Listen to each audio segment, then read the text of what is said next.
Ladies and gentlemen, welcome to Frontline. This is Colonel David Giamona on the Battle Ready Network, and we're here at the NRB in Orlando, and just a huge lineup of great guests all week long. And my co-host today is investigative reporter and nominated journalist for Pulitzer Prize, Troy Anderson. It's great honor to be here. And don't forget our sponsor and our guests are Freedom Square behind us. Check out their app on iPhone, Android, and all websites. Hey, we have a wonderful guest, a talented director, producer, multi-talented person, Aaron Burns. Aaron, great to have you on the show today. Well, thank you for having me. It's a joy to be here. For those guests that may not know something about you, you're working with PureFlix and doing faith-based movies. Tell us a little bit about your story and what brought you all this way today. Sure. So I grew up with a dad who told me stories every night and a mom who gave me good books to read. And I just fell in love with the power of storytelling as a kid. And I also just was kind of bored with a sense of adventure and always loving those kind of stories and active imagination and those things. And it was just started as a teenager and making movies in the backyard with my cousins and my friends. So we just started shooting films and telling stories, and wound up making an action adventure movie as I was heading off to college called Pendragon way back when. And that kind of was the catalyst of realizing the power of storytelling through the film format. So it wasn't something I was dreaming of doing for a career, but as God was working in my life and opening different doors and showing me what could be done, he kind of called me into this space. So we made a movie called Beyond the Mask. I've seen that. Okay. I really like that movie. Oh, Yeah. thank you. Yeah. That was yours? Yes. Absolutely great. So set in 1776, Yeah. kind of the backstory of the American Revolution. And then I had a chance to do several movies with Stephen and Alex Kendrick as a producer for them. And then now did Legacy Peak and Birthright with Sony Firm and then PureFlix. So Wow. Yeah. I have discovered, and I was talking to your CEO about this and PureFlix and other guys, the quality of faith-based movies is dramatically improving all the time. Is that correct? it seems to be that way, yes. And that's very exciting for me because I have 4 kids now, and the chance to make movies that our kids would want to watch. Yeah. Sit down together as a family to do something. That's what my passion is. And just to see other filmmakers, growing in their quality, it gives us the opportunity to grow in our quality. It's very exciting. When I first watched Beyond the Mask, I didn't know it was a Christian movie, a faith-based movie. For a while, I was looking at this, and you kind of can tell if it's faith-based, by certain things that happened in the movie. But I told my wife, I said, is this a Christian movie? And after a while, we kind of did an exploration and said, yeah, it is. But, the quality of that really was the next level, I think. Well, you know how to tell if a movie's a Christian movie, right? Oh, go ahead, tell us. Does it go to heaven when it dies? Yeah.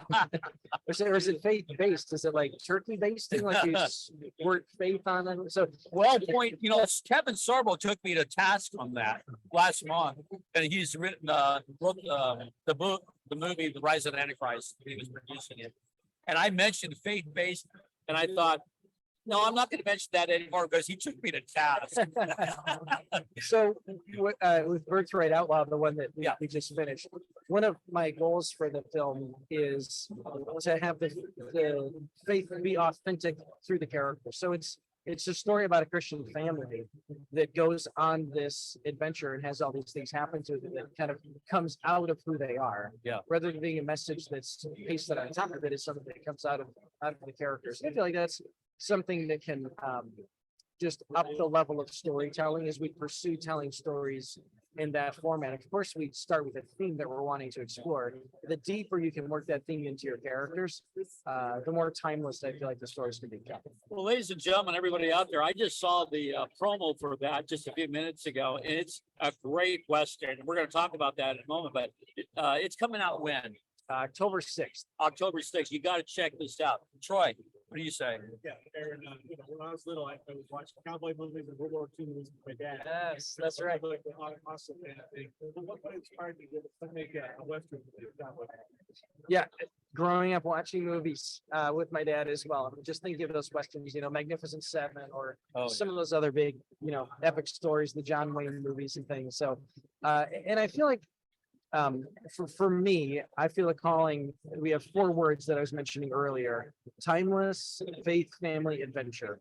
And so to find stories that fit within that box, and then can grow and reach people through that. So that's my personal passion and calling. And this is just, squarely hits on those themes because, as you look at the landscape, Westerns have been coming back in the last couple of years. There's more and more of them being made. And so to be able to put a foot out into that space and tell a story that I think has a shot at being timeless and something you want to come back to again and again as a fan. One personal story about this actually happened. My dad was crazy. I mean, good crazy.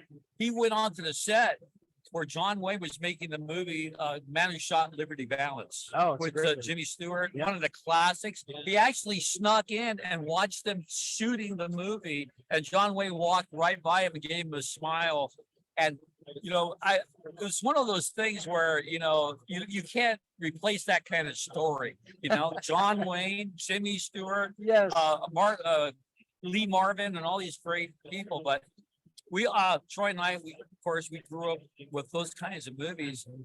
And this is all about what year is it set? Tell us a little about it. Set it up for us. Sure. Well, just a quick story. We shot it in out in just south of Tucson, Arizona. And one of our locations was the Mescal Movie Ranch, where they've shot tons of films, and this other ranch. And so that's the chair that, when Jimmy Stewart was here filming his movies, this is right where he ate. Wow. It's just fun to be in the movie history as well. This is the John Wayne movie, and the original 3:10 to Yuma and all these films that were shot right in this area. And then I go back and watch some of those old westerns, and you see shots of, that's the rock that we filmed our scene on. So it was very neat and just humbling to step into that vein of storytelling. And to set us up. What's the story about? Yes. Yeah. So 15 years before our story starts, Rose Bridges is the daughter of the most notorious outlaw in the West. So she grew up as a part of this, outlaw gang. Then she finds herself expecting a child who says, I don't want to raise my child to be like this. So she escapes from the gang, buries her past, moves to a small town, and winds up marrying the preacher, assuming this new identity. So as our story begins, you have Sarah Drew plays Martha Rose, and then Lucas Black plays her husband, who's the town preacher. The outlaw gang finds them. Her dad's been hunting for her for 15 years, kidnaps her daughter, and just explodes the thing. So all of a sudden now you have a husband and a wife who feel like they don't even know each other, and he feels betrayed. All of her sins have come back to haunt her, and their daughter's missing. Wow. So what are we going to do with that? So it's a very tough, complex setup that we built. So of course, as they go on the adventure to rescue their daughter, they have to work through their marriage, and she has to work through her past and ask those questions. Can I ever change? Is my past has come up to haunt me. Can I ever get a new identity, or am I trapped in this? And that's really where that theme of birthright comes out. Yeah. What year is it set? 1890. Oh, great year. I've been in that area. My wife's family grew up in that area. I've been to all the, great Tombstone and all the great towns around there in Tucson, Arizona. Just a wonderful setting to do it with, man. Yeah, absolutely. Troy? Yeah, one of our favorite family stories is that my dad would say we had a 6'6" sheriff, and Sheriff Anderson in the Wild West. And we had what good adventure this guy had. So, why do you think many families have stories like this? People in the West. Why is it important to do make movies like this? What movies about American history, the Revolutionary War, Wild West?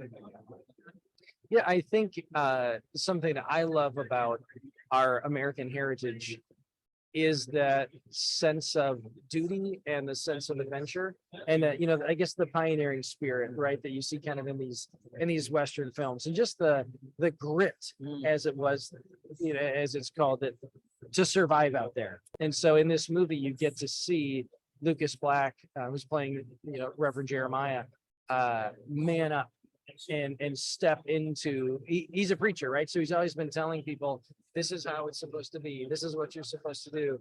But now he has an opportunity to actually go do it. Wow.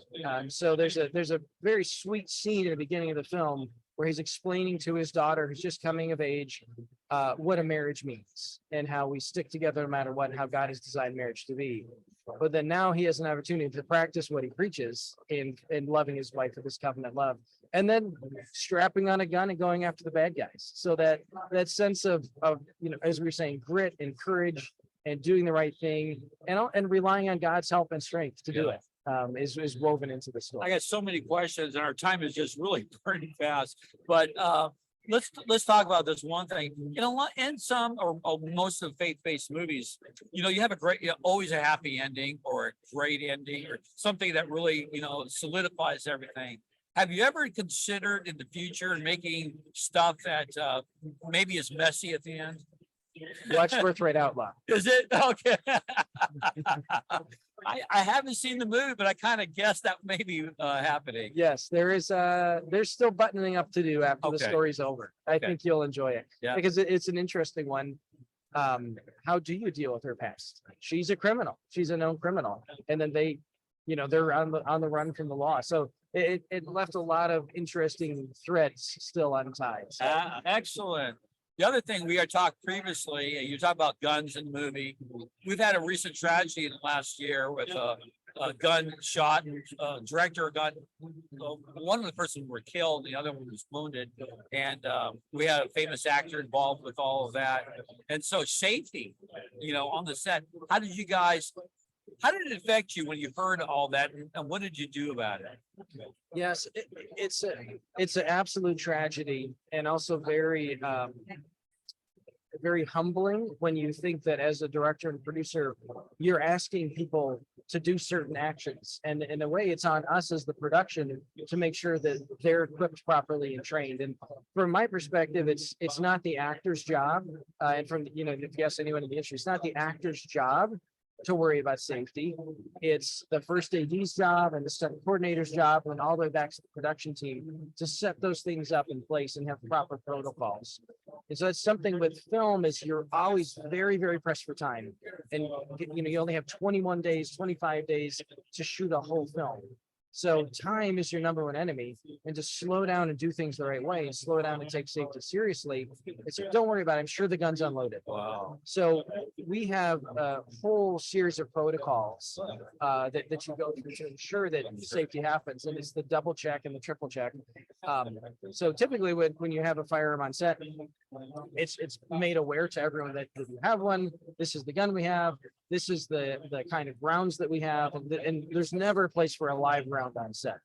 And so that was one of the major mistakes. I think. One of the first mistakes. Somebody had a live round on set, and then the gun is opened, and the action is checked by the first AD, by the prop master, by the armorer, by the actors who are using the firearm, and then by anyone who's potentially in the line of fire. Because in real life, you're a colonel, you're a military, the rules of gun safety, know your target and what's beyond, never aim at something you're not intending to kill.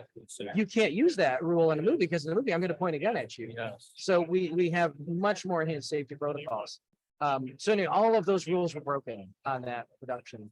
So it's interesting is I have a friend, Chris Wilkes, who is an armorer and a stunt coordinator. Right. He's actually developing a CO2 powered gun that will fire dust clouds rather than using blanks. So that's what we did on this one. Is all of the weapons that we used were not even firing blanks; they're firing CO2 powered puffs of smoke. So honestly, for me, it's a little disappointing because I love blanks and I love this, the actual sound, the actual flame that you get from them. But for the crew's safety and just comfort level with it, that's what we chose to do with this production. I would think at a final protocol for me, and I've handled guns for many, many, many years. Yes. If I'm going to point a barrel at a gun at a person and pull the trigger, personally, if I'm an actor, I'm going to check it myself. Absolutely. Yeah. And we do that. So we'll hold up the gun and you go through each chamber and you show it to the actor and then you hand it to them. So it's at the end of the day, it's not their responsibility. Right. But we include them in that process to make sure that they know. They feel safe about it. Yes, exactly. Yeah. So again, and the interesting thing is people have been shooting guns with blanks on movie sets since the beginning of the industry 125 years ago. So it's not like, oh no, we need to stop using guns necessarily. It's you need to be responsible. And that's something that we have to take really seriously as filmmakers is honoring our crew and honoring the environment, honoring those things. I'd say, guys, this isn't a war zone. This is a movie. It's all pretend. We can stop at any minute and take care and love the people that are around. And as we do that, we slow down and we treat each person as a person, and we share God's love with each person on our team. Then safety is something that comes along with that. Well, in one of our chapters in the Military Guide to Disarming Deception, we talk about complacency, and in the wartime, complacency can kill you. And I have real life stories that I've been involved with. So complacency, even on a movie set, can kill you. Yeah, absolutely. Troy. Well, I've always been curious. I think there's some of our audience don't know how this works, but when you see the gunshot, you see the guns hitting, you see the explosions, you see the bloody guns. Yes. How do you guys accomplish all that? Well, that's the movie magic. If I told you the secret, that wouldn't be right. Yeah, so that's it's a great question. There's two main ways that you do it. So there's visual effects, which is something that we add to the picture afterwards. Right. And then there's special effects, which is something, or practical effects, it's called. So for a dust hit, in this film, if there's a bullet that's firing, right next to your hand or your head or something like that, with real firearm, a bullet's going to impact the earth, it's going to impact a rock, and you're going to see some kind of physical reaction of dust or ricochet or something. So on this one, we used a paintball gun firing balls of dust. So it's like compacted, it's compacted earth that fires out of a paintball gun. So our special effects coordinator, would be standing just behind the camera and would be firing those dust hits and hitting the ground. So it's pop, pop, pop, and it looks like this. So that's one, it's a specific example of a tool. There's a secret. There's one secret. Yeah. So anyway, and the list goes on and on. So we have fog machines and, all kinds of ways to do. All of our fires, interestingly, are not wood fires. They're propane. So we have, just like a gas grill, you turn it on and then you put fake logs over it and it's burning. And then we add in the sound effects of crackling later. You'll notice there's no smoke in our fires because the smoke will blow at different levels, and then you cut from one shot back and his space is covered in smoke, or the fire will burn down. So to keep continuity, we just use gas logs and it looks great. And then we add in the crackling sounds later. So lots of different fun little movie magic inside. So change subject real quick here. You've made this movie. It's in the can already. It's going to be coming out. What's next? Well, I'm heading from here in a couple weeks to go help the Kendricks, Stephen and Alex Kendrick, with their next production. So producing that with them. And we'll be shooting that this summer. And then I have 2 other films in development that, Lord willing, we'll get to produce next year. So you're always have something in the queue, maybe something you're looking at, something in the queue, something you're producing. So it's really a never ending type of cycle, correct? It is, because each movie can be anywhere from, the shortest time that a movie evolves for is about 2 years. So with Birthright Outlaw, we started talking about developing this movie in the summer of 21. And now here we'll be coming out in the fall of 23. So that's actually like lightning speed for a film. Absolutely. Because the writing process, the development process is, give or take 6 months to a year. Then you have actually pre-production, production, and that's several months on location actually filming. Then you go into post-production, that's several months up to 6 months. And then the marketing distribution window that is so fun to get to share with you guys and tell you about it. Yeah, our time is rapidly coming to a close, but as far as your faith and what you hope to see in these movies and what you want to produce, where are you with all of that? Yeah, that's a great question. So for me, each movie I'd love to each movie show a different aspect of our faith. So think of a diamond with all the different carats and facets on it. So it's fun to hold it up to the light and allow each one to reflect in a different way. So as I'm praying and thinking and reading and doing my own devotions and my own time with the Lord, listening well for what theme and story he wants us to tell. and then pairing that theme with a particular setting and a particular character's journey. And each one comes out different. Amazing, amazing. Troy, we have time for another question. Aaron, as you know, Colonel and I wrote a #1 bestseller, Military Guide to Get In, #1 bestseller, Military Guide to Disarming Deception. We're actually going to present that as a film class tomorrow. Awesome. Have you thought about doing a war movie? That's a great question. I'm always open to it. I love that sense of adventure and the courage and manliness and those things that you get to see displayed in those ways. So cheering you guys on for that. That's exciting. Yeah. Well, thank you. And, you know, if you wanted to leave our audience with anything, last words, what would it be? I would say, just thinking back on this theme of birthright, that don't let your past define you, but allow yourself to be transformed by God's love for you, and just live in your identity as a beloved son or daughter of your heavenly Father. Wow. That's good. I think that's in the Bible. It may be. It may be in there.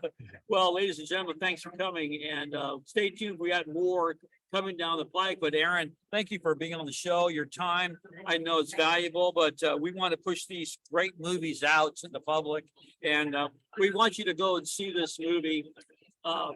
And in October, correct? That's October right. the 6th. Yep. And if you want to see a great Western, Birthright Outlaw, then go see it and support these films. Don't be part of the cancel culture. Support the films that, you know, God is bringing your way, and you'll be better for it. And then I have a final question for everybody. Are you battle ready?